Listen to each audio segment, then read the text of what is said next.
Greetings everyone, welcome to Bite Size History on History with Audrey D. In today's episode, we are going to be looking at how time is broken down through history, with a focus on AD and BC, as well as some key terms that will help you better understand our lessons as we go through our series. We're also going to be looking at the origins of calendars and how timelines work. That's a lot to get into, so if you like this channel so far, please make sure that you're hitting that like and subscribe button. You can find me on Instagram and TikTok as History with Audrey D, and you can support this channel through Patreon, also as History with Audrey D. Let's go ahead and get into our lesson on history and time.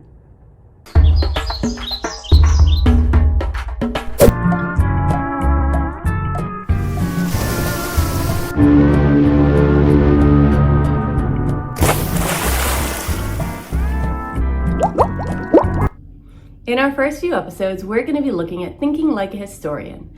And by that, I mean we're going to be going through the basics. First up is time and how it's documented in history. So let's go ahead and take a quick peek at our benchmark, our learning goal, and our learning targets.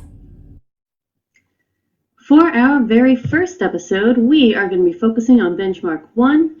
It is utilize historical thinking skills and analytical processes. Now with that, we actually have a learning goal of understanding how time is broken up into periods of history and our learning target.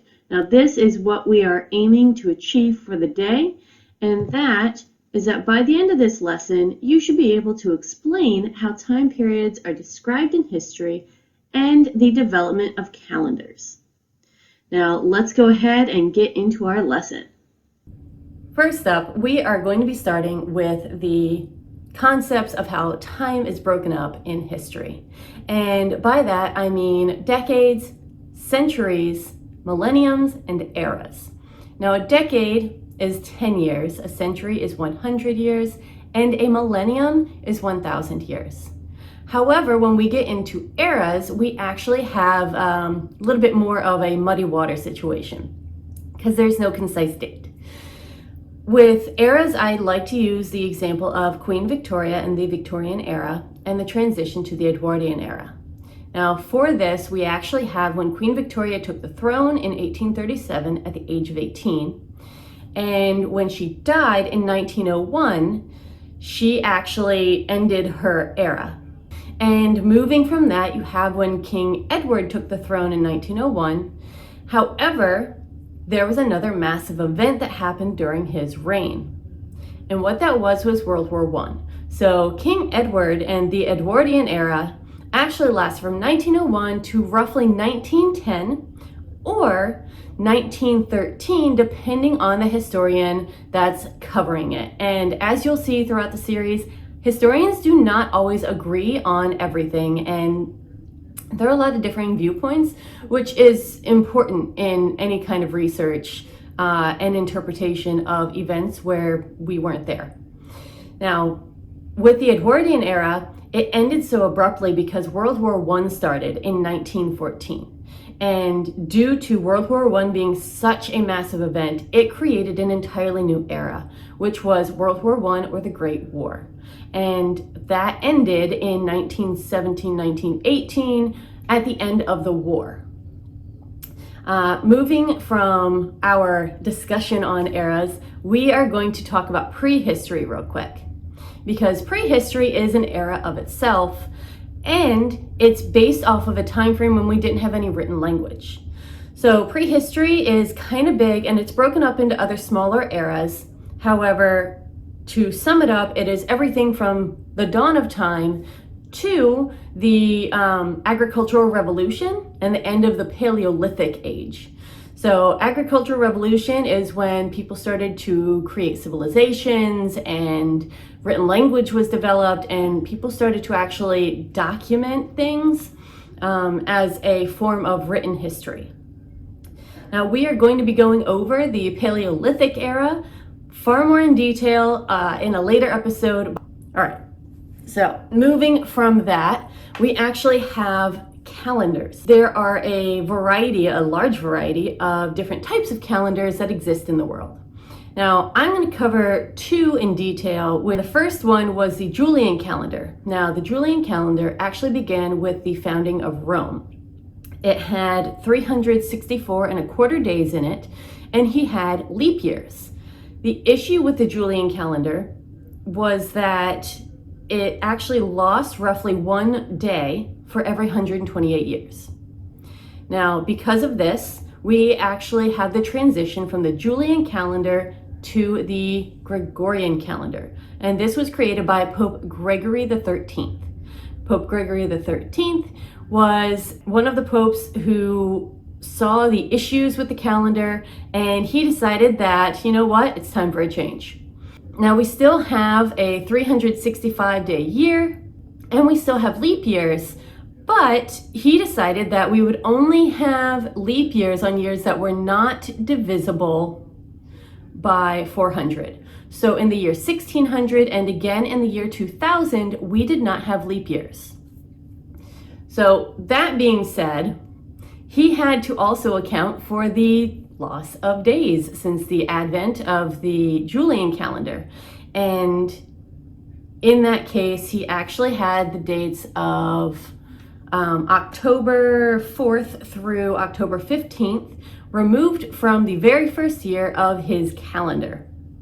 And this way we were kind of, I guess, all caught up, and it created more of a stable calendar. Now, it took around 300 or so years for just about every country to accept the Gregorian calendar as its standard calendar, but it is the same one that we use today. The Gregorian calendar is actually based off of the birth of Christ, widely accepted, and actually our dating comes from that as well. We don't have a year zero, so the calendar and our dating goes from 1 BC to AD 1, and we're going to talk about in just a moment.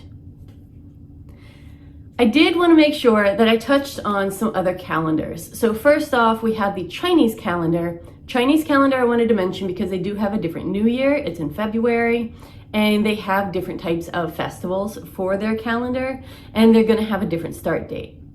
From that, we also have the Muslim or the Islamic calendar, and that one's really interesting because its start date is the date that their first leader, Muhammad, left the city of Mecca and began his traveling to the city of Medina. And on our Gregorian calendar, that start date is roughly 622. And by that, I mean AD 622. In the Jewish or the Hebrew calendar, which is the last one I'm going to touch on for this episode, they have a completely different start year, which is 3,760 or 3,761 years ahead of the Gregorian calendar. So they have a completely different year than we do right now. Going into our dating system, as I mentioned earlier, we have 1 BC and AD 1. Now, this is also because it's before Christ, and Anno Domini, which means in the year of our Lord, which is everything after the birth of Christ. So our newest labeling system is before Common Era or BCE and Common Era or CE. And with that, we actually have some really interesting concepts, but looking at it, anytime you read a date and you see the BC or the BCE behind it, that means that this is before Common Era, before the birth of Christ, and it is everything that would be considered more so like ancient history. And then going into prehistory. So you have 10,000 BC, that's 10,000 years before the birth of Christ, or 10,000 years before the Common Era. Our final tool that we're going to talk about today is timelines.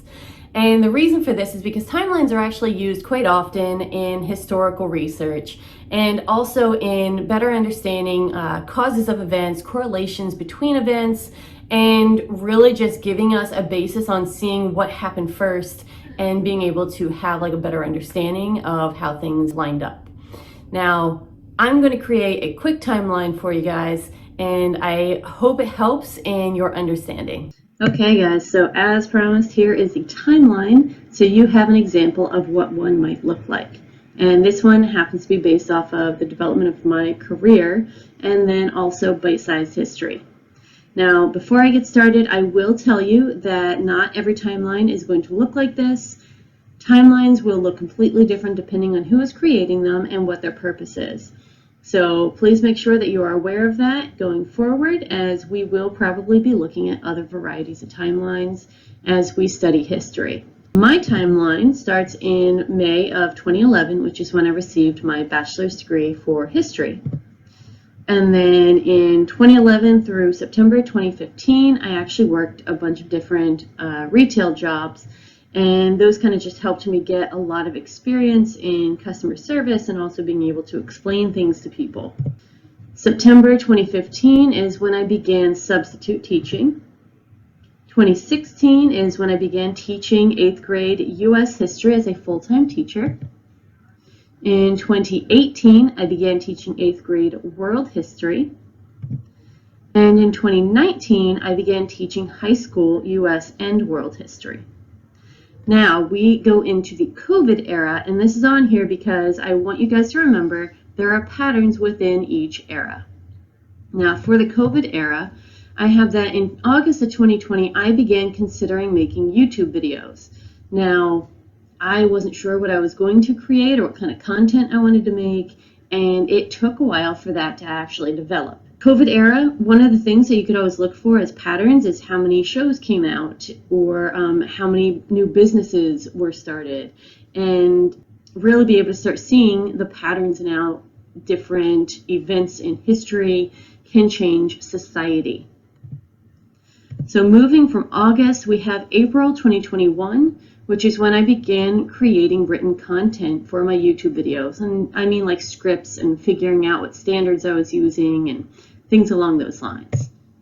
And then finally, on 24th of May, 2021 was the very first episode of Bite-Sized History being released on YouTube. So there you have it, my timeline for this lesson. I hope it helps you guys better understand how timelines work and also how you might be able to create one if you ever decided to for yourself, or if you wanted to use it as a classroom project.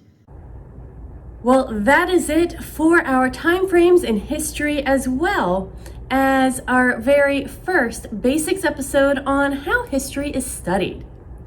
If you enjoyed this episode on History with Audrey D, please make sure that you are hitting that like and subscribe button. Also, you can find me on TikTok and Instagram as History with Audrey D.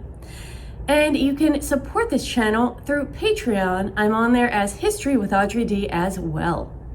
Thanks so much for watching, everyone. Have a fantastic day, and I will see you in our next lesson.